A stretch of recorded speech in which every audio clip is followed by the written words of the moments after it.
आदाब, नमस्कार। मैं मेराज अहमद। आज हम जयनाथ सिंह, जो भाजपा के पूर्व जिला अध्यक्ष आजमगढ़ और वर्तमान में प्रदेश कार्य समिति के सदस्य हैं, चूँकि ये सत्तारूढ़ पार्टी से बिलोंग करते हैं तो इनसे बहुत सारे सवाल बनते हैं, क्योंकि इनकी अकाउंटेबिलिटी होती है। उसमें ये रीजनल मुद्दे पे और बहुत सारे मुद्दे पर खुल करके मुखरता के साथ, बेबाकी के साथ अपना पक्ष रखते हैं। आज हम इनसे पेट्रोल की महंगाई पर और सरसों के तेल पे, बहुत सारी ऐसी चीज़ों पे सवाल पूछेंगे। तो सर, आपका बहुत बहुत स्वागत हमारे चैनल पे। जी, आपसे पहला सवाल हमारा ये है कि जिस हिसाब से पेट्रोल महंगा हो रहा है, सरसों का तेल महंगा हो रहा है और बहुत सारी चीज़ों में महंगाई हो रही है, तो आप इसके लिए किसको ज़िम्मेदार मानते हैं? सर, आपका स्टैंड। मैं आपको बता दूं, भारतीय जनता पार्टी की केंद्र में सरकार 2014 में लोकतंत्र के महानायक, देश के यशस्वी प्रधानमंत्री आदरणीय नरेंद्र मोदी जी के नेतृत्व में बनी। 2014 से लेकर के आज हम 2021 के सफ़र तक आए और फिर दोबारा भारतीय जनता पार्टी की केंद्र में सरकार बनी और उत्तर प्रदेश में भी। पिछली बार अगर पिछली सरकारों की तुलना में आप देखेंगे तो निश्चित रूप से ये कृषि प्रधान देश है भारतवर्ष, और मुख्य रूप से हम लोग उत्तर प्रदेश के निवासी हैं। उत्तर प्रदेश भी कृषि प्रधान प्रदेश कहा जाता है, किसानों पर निर्भर उत्तर प्रदेश हमारा है। और पिछली सरकारों की अपेक्षा महंगाई, चाहे डीजल हो चाहे पेट्रोल हो, आयात और निर्यात के हिसाब से जब रेट वहाँ बढ़े, उस हिसाब से हमने यहाँ टैक्स बढ़ा करके जनता को निर्यात किया। इस नाते कुछ परसेंटेज के हिसाब से हमारा पेट्रोल और डीजल महंगा हुआ। पेट्रोल महंगा हुआ, डीजल अपने हिसाब से ठीक रेट पे रहा। जब हमारे रेट वहाँ से खरीद हमारी अधिक रेट पर होती है तो उस हिसाब से हमने किया। और हम ये मान सकते हैं कि पेट्रोल डीजल पे कुछ महंगाई तो हुई, लेकिन और चीज़ों पे हमारा कमांड रहा और हम कृषि आधारित देश और प्रदेश के नाते किसानों को जो मिलने वाली सुविधाएं हैं उसमें रेट में हमारे कोई परिवर्तन, कोई बढ़त नहीं हुई। तो आप ये मानते हैं कि आम जनमानस पे इसका कुछ प्रभाव पड़ा है? नहीं, कोई आम जनमानस से प्रभाव क्या है? जब हमारी खरीद ही, हमारे यहाँ तो तेल पैदा हिंदुस्तान में हो नहीं रहा है। तेल जब हम खरीद, हमारा रेट अधिक हो रहा है तो हम उस पर टैक्स उतना ही बढ़ाएं, टैक्स बढ़ा भी नहीं है, तो आम जनमानस पे कोई इसका असर नहीं है। हम आजमगढ़ की क्षेत्रीय बात करेंगे। आजमगढ़ में बीजेपी की साख बहुत ही कमज़ोर है। चाहे तो हम एमपी वाले इलेक्शन की बात कर लें, यानी जनरल इलेक्शन की, 2 सीट है, एक सदर और एक लालगंज, दोनों में यहाँ आपकी सरकार नहीं है। चाहे तो हम विधानसभा की बात कर लें, 10 सीट है अपने आजमगढ़ में, लेकिन सिर्फ 1 सीट पर पवई फूल पर में अरुण कांत यादव जी आपकी सरकार है। तो आप क्या मानते हैं, क्या वजह रही है जिसकी वजह से आप यहाँ पे आपकी साख कमज़ोर है? बताइए। मैं आपको स्पष्ट कर देना चाहता हूँ कि मुलायम सिंह यादव पिछली बार लोकसभा का चुनाव लड़े और मुलायम सिंह यादव किसी प्रकार जीत पाए, लेकिन जब अब की बार चुनाव हुआ, पूरे मैं प्रदेश की बात कर रहा हूँ, ये लोग अगर गठबंधन न किए होते, सपा और बसपा का गठबंधन, ये डर के नाते, भय के नाते, और आजमगढ़ में अखिलेश यादव चुनाव लड़ने आए थे, उनको इतना भय था कि अगर गठबंधन नहीं होगा और नहीं तो हमारी जमानत वहाँ आजमगढ़ में जब्त हो जाएगी। आजमगढ़ चुने तो कि पैतृक सीट पिताजी की आए, लेकिन जब गठबंधन किए, किसी तरह से अपनी जीत बचाए। हमारा एक प्रत्याशी जो दिनेश लाल निरहू चुनाव लड़ा, बहुत बखूबी से चुनाव लड़ा। इन लोगों ने पैसे खर्च किए, धन बल का दुरुपयोग यहाँ किए, लेकिन इसके बाद भी गठबंधन न किए होते तो उनकी जमानत यहाँ से नहीं बच पाती। और रही विधानसभा की बात, मैं आपको अब बता देना चाहता हूँ, आगे के जो चुनाव हमारे हैं, 2022 का विधानसभा का चुनाव है, प्रचंड बहुमत से फिर भारतीय जनता पार्टी की सरकार आ रही है। और उत्तर प्रदेश में नहीं, पूरे हिंदुस्तान में लोकतंत्र के पहली बार ऐसा हुआ है। अभी उत्तर प्रदेश में जो पंचायत के चुनाव आपके हुए जी, जो वोट देने वाले लोग थे वह कह रहे थे कि हम इस तरह का, चाहे बीडीसी हो चाहे कोई भी व्यक्ति हो, ब्लॉक प्रमुख के चुनाव हमारे हुए हैं, पहली बार ईमानदारी से वोट पड़ा है और 16 ब्लॉकों पे हमने अपने प्रत्याशी को खड़े किए थे, जिसमें 12 ब्लॉक प्रमुख हमारे निर्वाचित हुए। और इसी से आप अंदाज़ा लगा लीजिए कि समाजवादी पार्टी की सरकार थी, ज़बरदस्ती ब्लॉक प्रमुखों को, हमारे प्रत्याशियों को पर्चा भरने से रोका जाता था। अगर किसी तरह पर्चा भरा तो उसको चुनाव में हरवाया जाता था, काउंटिंग करा करके घोषित करा दिया जाता था, लोकतंत्र पे हमले होते थे, कभी ईमानदारी से चुनाव नहीं हुआ था। आज़ादी के बाद आजमगढ़ में पहली बार लोकतंत्र में इस तरह का चुनाव हुआ और उनकी 2 सीट बच पाई। एक वो भी दोनों परिवार की, एक दुर्गा प्रसाद यादव कद्दावर मंत्री हैं, वो अपने भतीजे की सीट पलनी में बचा पाए, और बलराम यादव अतरौलिया से वो भी कद्दावर मंत्री रहे हैं, वरिष्ठ नेता हैं सपा के, वो अपने परिवार की ही सीट बचा पाए। पूरे जनपद में भारतीय जनता पार्टी का जो नारा है सबका साथ सबका विकास, उसके तहत भारतीय जनता पार्टी के नेतृत्व में जो चुनाव हुआ है, हम हर वर्ग के लोगों को टिकट दे करके चुनाव जिताए और हमारे लोकतंत्र में पहली बार आजमगढ़ में इस तरह का ब्लॉक प्रमुख की ईमानदारी से चुनाव हुआ है। हमारा अगला सवाल आपसे ये होगा कि सबका साथ सबका विकास सबका विश्वास में मुसलमान की कोई जगह नहीं है। जिस हिसाब से 2014 के बाद से सरकार आई है भारतीय जनता पार्टी की, मुसलमान क्यों असुरक्षा इतनी महसूस कर रहा है? आपके लिए कोई ऐसी योजना नहीं है आपकी सरकार की जिससे एक सदाचार लोगों में पैदा हो? मैं इस बात को, आपने इस प्रश्न को पूछा, मैं दिल से चाह रहा था कि इस प्रश्न को आप पूछिए, और बहुत बहुत मैं आपको धन्यवाद देना चाहता हूँ। इतना अच्छा प्रश्न मेरे मन लायक आपने किया है।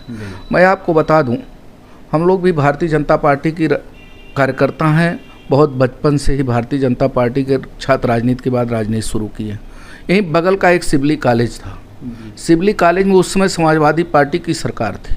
कितने बड़े दंगे हुए, और आजमगढ़ के दंगे की बात मैं नहीं कर रहा हूँ, समाजवादी पार्टी सरकार में कम से कम 2500 दंगे हुए, 44 का रिकॉर्ड, लेकिन 25 दंगे ऐसे हुए थे पूरे प्रदेश में कि वो दंगों को अगर सुना जाता था, चाहे मऊ में चाहे आजमगढ़ में, तो रोंगटे खड़े हो जाते थे। कितनी हत्याएं हुई थी, निर्मम हत्याएं नौजवानों की हुई थी।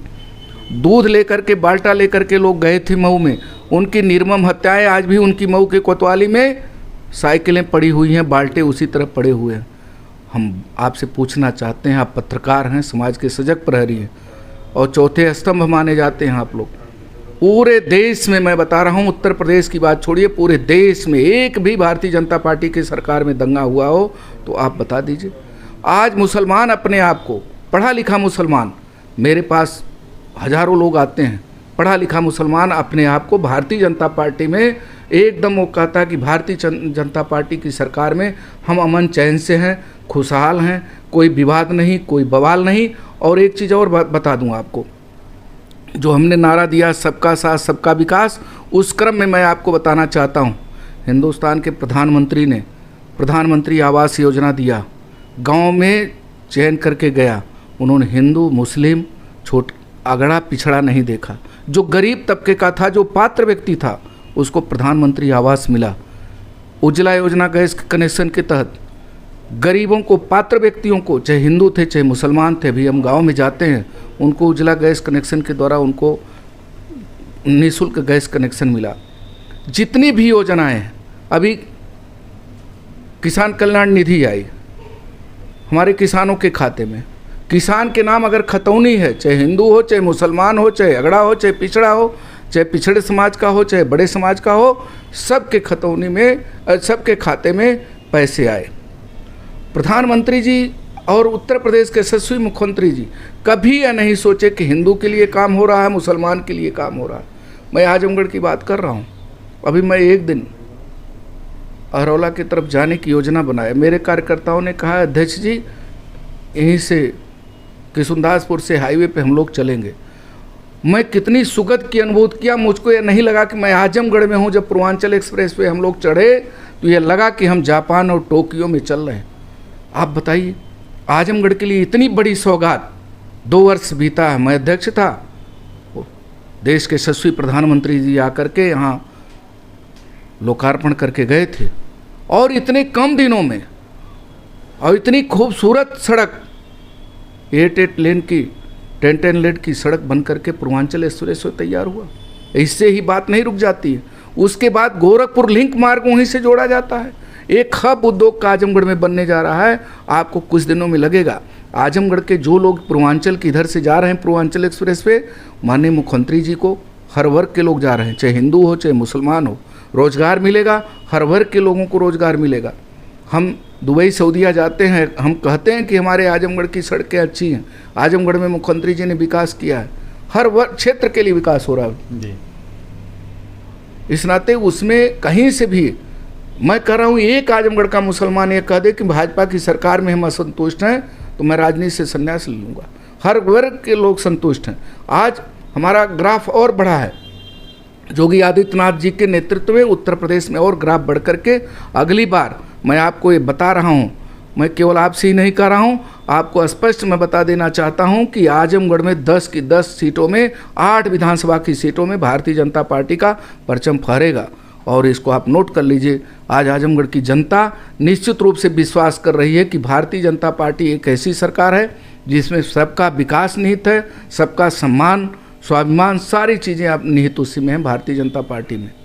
आपने कहा कि मुसलमान भारतीय जनता पार्टी के सत्ता में खुश हैं, संतुष्ट हैं।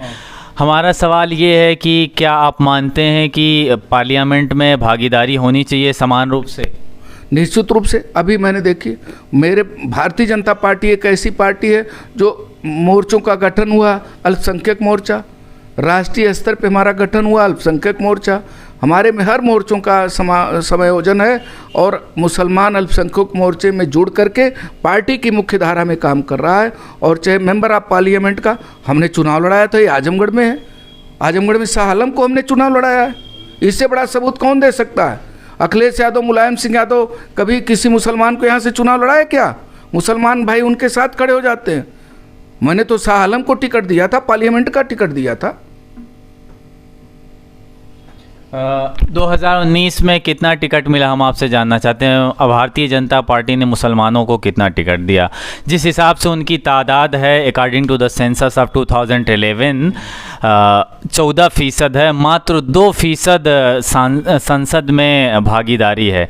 ये कहाँ तक सबका साथ और सबका विश्वास है, आपसे जानना चाहते हैं। हमारे पार्टी में राष्ट्रीय नेता जो आदरणीय नरेंद्र मोदी जी के बगल में बैठे हैं, शाहनवाज हुसैन जी, और हमारे एक और वरिष्ठ नेता हैं जो बिहार से आते हैं, उनका नाम है मुख्तार अब्बास नकवी, और उनके नीचे बहुत ऐसे बड़े बड़े नेता हैं जो पार्टी की मुख्य धारा में।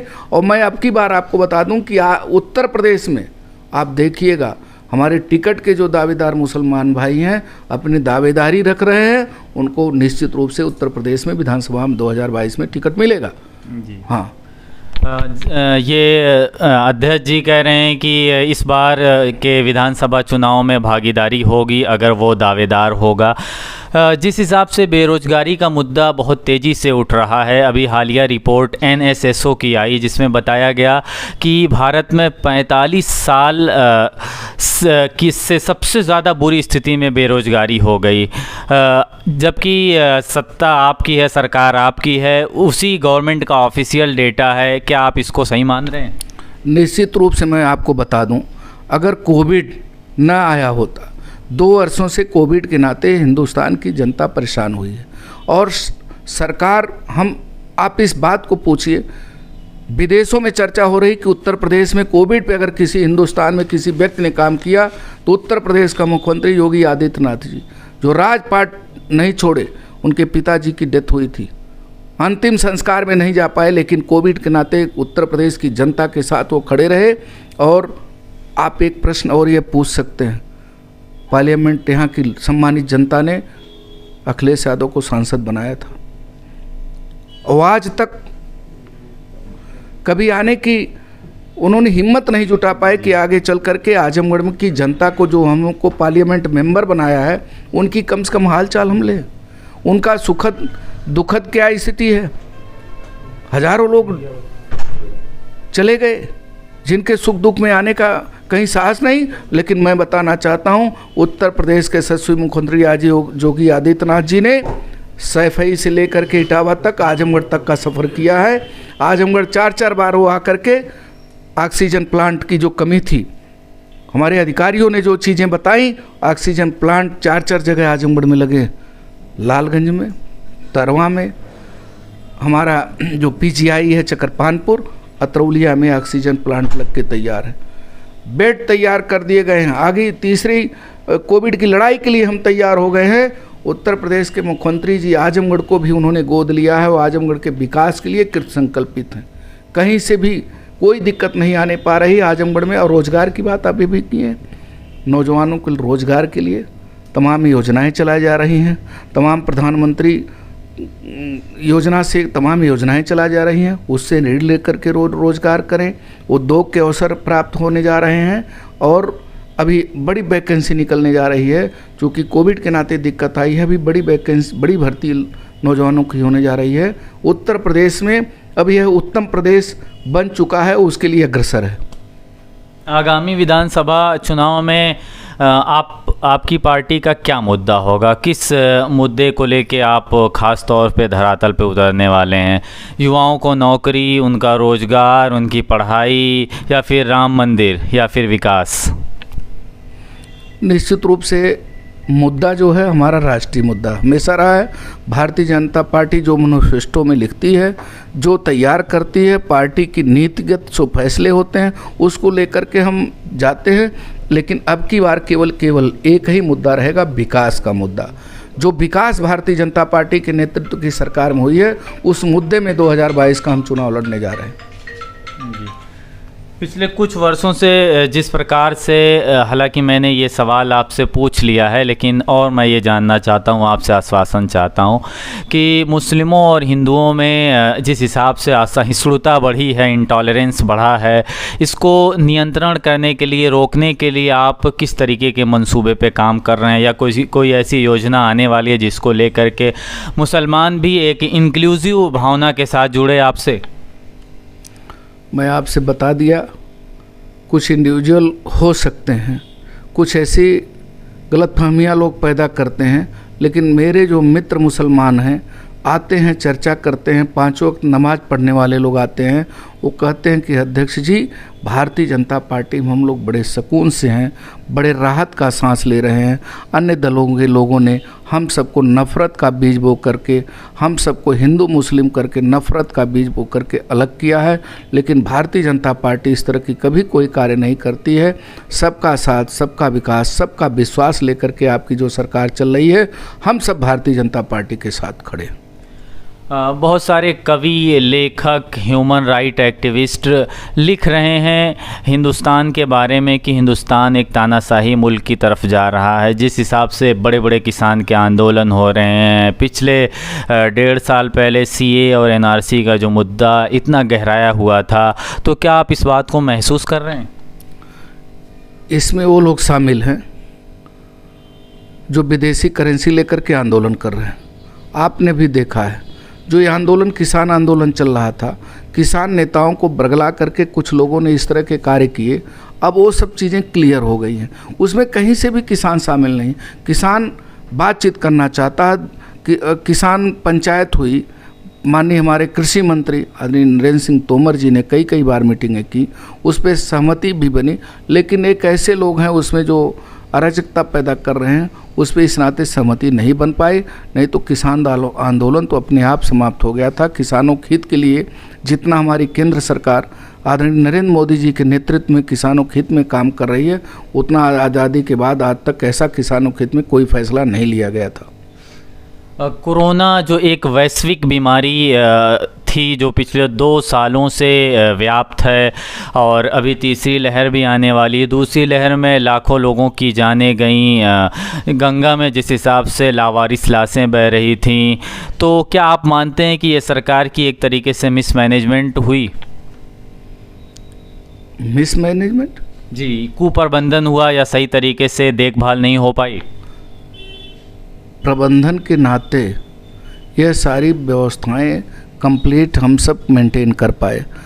अगर प्रबंधन न उत्तर प्रदेश में किया गया होता तो काफ़ी दिक्कतें आती, और यह प्रबंधन का यही आगे मामला है कि हम सब मिल करके आगे की पूरी प्रबंध व्यवस्था ठीक मुख्यमंत्री जी ने कर दिया है कि अगर तीसरी लहर आवे तो हमारे नौजवानों का, हमारे किसानों का, हमारे जनता का कहीं से कहीं कोई दिक्कत न हो, इसलिए उनकी पूरी व्यवस्था करके हम कंप्लीट तैयार बैठे हैं। हम किसान के मुद्दे पे पूछेंगे क्योंकि 10 महीने से पिछले 10 महीनों से किसान अपने हित के लिए संघर्ष कर रहा है और किसान ये कह रहा है कि हमें अपनी हालत पे छोड़ दीजिए, हम जैसे हैं खुश हैं। लेकिन सरकार कह रही कि नहीं, हम आपकी आमदनी बढ़ाना चाहते हैं। वो कह रहे हैं कि कानून आप रिपील कर दीजिए, कानून ऐसा हमें नहीं चाहिए, इससे हमें सिक्योरिटी नहीं मिल पा रही एमएसपी की, न्यूनतम समर्थन मूल्य की। आपका इस पे क्या कहना है बतौर अध्यक्ष? शीर्ष नेतृत्व उसमें फैसला ले रहा है, उसमें बैठकें चल रही हैं और कैबिनेट की भी बैठक हुई है, उसमें बातचीत चल रही है, बहुत जल्द उसमें निर्णय आ जाएंगे। दूसरी चीज़ मैं आपको बता दूं कि किसान हित की बात है। अगर पिछली सरकारों में जाएंगे तो यूरिया खाद के लिए लाठियाँ चली, लोग लाइन लगा करके 4 बजे भोर से लाठी खाए, खाद नहीं पाए। समाजवादी पार्टी की सरकार थी। और वहीं पर मैं दूसरी बात बताना चाहता हूं कि गैस कनेक्शन को लेकर के और गैस भराने के लेकर के घर की माताएं बहनें अपने सिलेंडर को लेकर के लाइन में खड़ी होती थी। आज कौन सा जादू हुआ? 2014 के बाद ठेले पर लेकर के दरवाजे पे निःशुल्क गैस कनेक्शन और गैस भर करके दरवाजे हमारा कर्मचारी तैयार है। इस नाते कहीं से कोई दिक्कत अब नहीं आ रही है, लोग खुश हैं। केवल इस तरह के कुछ लोग ऐसे हैं जो दूसरे दलों को विपक्षी हैं, उनके पास कोई मुद्दा अब नहीं रह गया। मैं पूछना चाहता हूँ, विपक्ष के पास कोई मुद्दा है क्या? अब राहुल गांधी जी हैं कांग्रेस के नेता, उनके पास कोई मुद्दा है क्या? उनके पास अब मुद्दा ही नहीं रह गया है। चाहे उत्तर प्रदेश में अखिलेश यादव की सपा की विपक्ष के नेता हैं, उनके पास भी कोई मुद्दा अब रह नहीं गया कि हम लोग किस मुद्दे पे चुनाव में जाएंगे। वो लोग चुपचाप अब पड़े हुए हैं, कोई मुद्दा ही नहीं है। चूँकि मैं बता दूं, हिंदुस्तान को आप देखिए और उत्तर प्रदेश में पहली बार ऐसा हुआ है, मुख्यमंत्री जी ने कहा था अपराध शून्य उत्तर प्रदेश होगा। आपने इसको देखा होगा। मैं आजमगढ़ की बात कर रहा हूँ। लोग जब चुनाव पंचायत के हो रहे थे प्रधानी के पिछले 5 वर्षों पहले 42 हत्याएँ हुई थी। 42 प्रधानी के चुनाव के बाद या चुनाव के पहले हत्याएँ हुई थी। मैं आपको बता देना चाहता हूँ, अभी पंचायत के चुनाव हुए हैं, प्रधानी के चुनाव हुए, प्रधान लोग जीत गए और एक भी कहीं कोई घटना दुर्घटना आजमगढ़ जैसे ज़िले में कहीं कुछ नहीं हुई है। और मुख्यमंत्री जी पूरे उत्तर प्रदेश में वो स्पष्ट कहे थे अपराधियों की 3 जगह होगी, या तो उत्तर प्रदेश सीमा के बाहर होगा, या अपराधी जेल की सलाखों के पीछे होगा, या तो सीधा ऊपर पहुंचा दिया जाएगा। तो आज पूरा आजमगढ़ नहीं, पूरे उत्तर प्रदेश में अपराध मुक्त प्रदेश हो गया है। इस नाते अपराधियों को नकेल कसी गई, अपराधियों पे कार्रवाई हुई। अब देखिए माताएं बहनें, चाहे कोई भी विद्यार्थी अमन चैन से 11 बजे रात में भी 12 बजे रात में रिक्शे पे बैठ के जाती हैं। कई माता बहनों को असुरक्षा की भावना नहीं है। पूरे प्रदेश में अमन चैन है। यूपी की 5 ऐसी योजनाएं बताइए जिसको लेकर के आप 2022 के विधानसभा चुनाव में मजबूती के साथ धरातल पे उतर रहे हैं। हम अगर योजनाओं का नाम लेंगे तो सुबह से शाम हो जाएगी। हम एक योजना आपको बता दे रहे हैं, एक योजना से शुरू करेंगे, उसी योजना के अंतर्गत 50 योजनाएं हैं।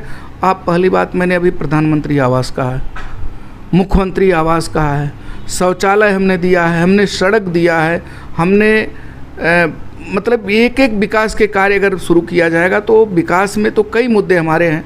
हर तरह से विकास हुआ है, प्रदेश का हुआ, देश का हुआ है। अभी निःशुल्क मुफ्त कनेक्शन हमने बिजली का दिया है। हमने ये क्या नाम से विकास के लिए हमने वो नौजवानों के लिए जो ऋण हमने दिया है वो मुद्रा योजना के अंतर्गत। हाँ जी, माने वैक्सीन का तो मान लीजिए निःशुल्क हिंदुस्तान में हुआ है। तो ये हाँ, तो हमने आयुष्मान भारत का पहला, आज़ाद भारत में नहीं पूरे हिंदुस्तान में इस तरह का कभी कोई सरकार नहीं किया था कि गरीब बीमार आदमी यह सोचता था कि हम कैसे परिवार का इलाज मुखिया का कराएंगे, उसके पास पैसे नहीं होते थे। लेकिन पहली बार ऐसा हुआ कि 5 लाख का निःशुल्क बीमा हमने तो जिन पात्र व्यक्तियों को दे दिया। फिर ऑनलाइन हो गया है कि जो भी पात्र छूटे हैं ऑनलाइन करके वो अपना 5 लाख का निःशुल्क दवा कराएं।